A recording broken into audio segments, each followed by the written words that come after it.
Hi guys, so the question which we are going to do today is tile comeback. Blab remembered that he had a series of n tiles and a number of k. The tiles were numbered from left to right, and the ith tile had color Ci. If you stand on the first tile, you tile start jumping any number of tiles right. You can get a path of length p. The length of the path is the number of tiles you stood on. Okay. Blab want to see if it is possible to get the path of length p such that it ends with the tile with the index n. P is divisible by k. The path is divided into block of length exactly k each. Okay, tiles in each block have a same color. The colors in the adjacent block are not necessarily different.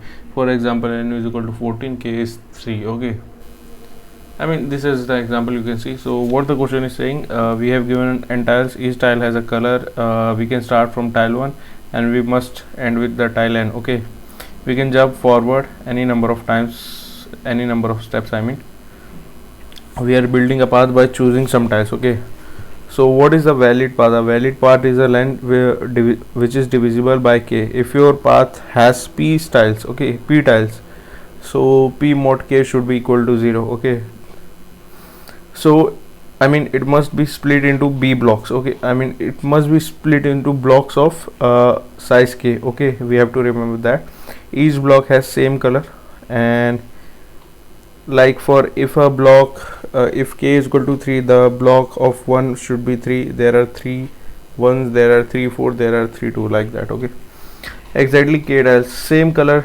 inside the block. Different blocks can have different colors. Okay, path must start at a tile 1 and end at the tile n. Okay, first block must use C1 color. C1 means starting, and last block must use color Cn. Okay, the last end. So what we are actually checking, can we pick a k tiles of any color? I mean from color Cn from any right and from C1 from any left. Okay, without them overlapping. If yes, we can build a valid part. If no, we can't build. Okay, let me write the code to explain you it in more detail. Yeah, so let's write something like int n comma k sin n comma k. Okay, vic n. Okay, for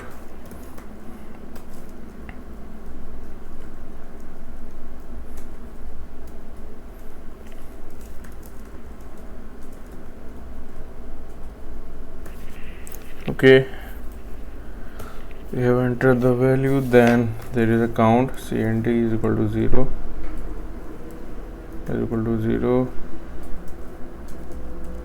L is equal to -1 for int I is equal to 0, I is less than n, I plus plus if Ci is equal to first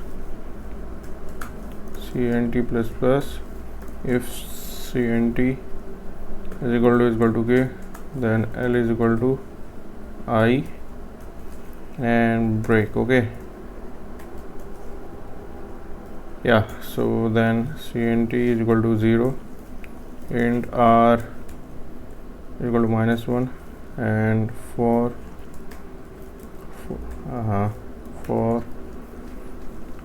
int I is equal to n,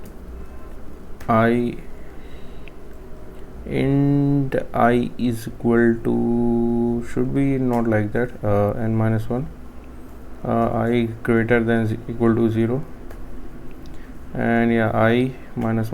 Okay, I mean come on, there are double curly braces. If n Cn is equal to last, I mean come on, is equal to what? Last.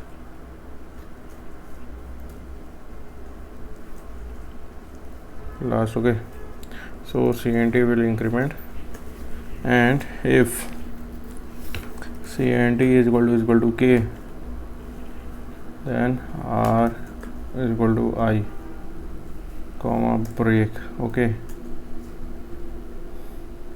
yeah, so then if L is equal to L is equal to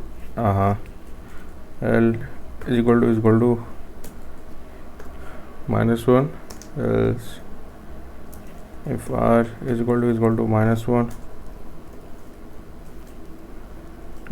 C out no, and okay, else if first is equal to last,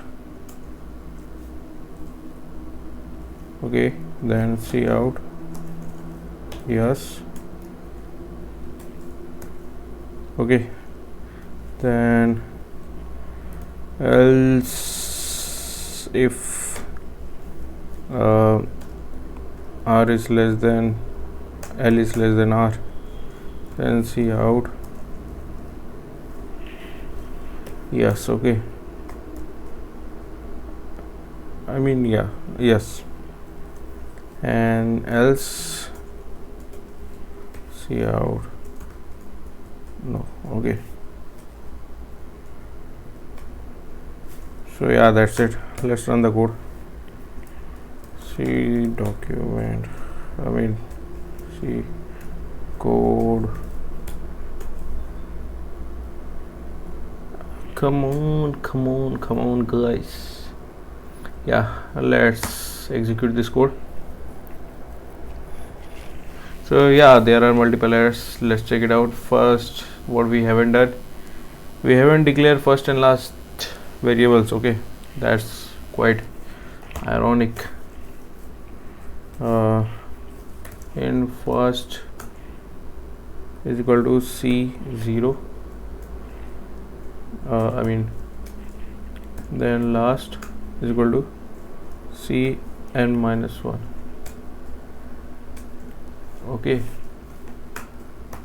now let's run. Yeah, so there are still okay, what's the okay, there is a basic, I mean come on, see, no, not like that.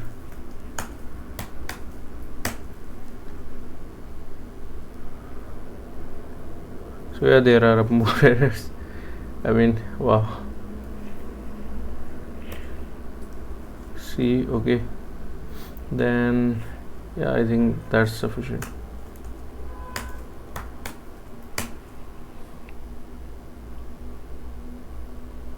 Okay, it's compiled successfully. Now let's execute it. Let's run a test case over here.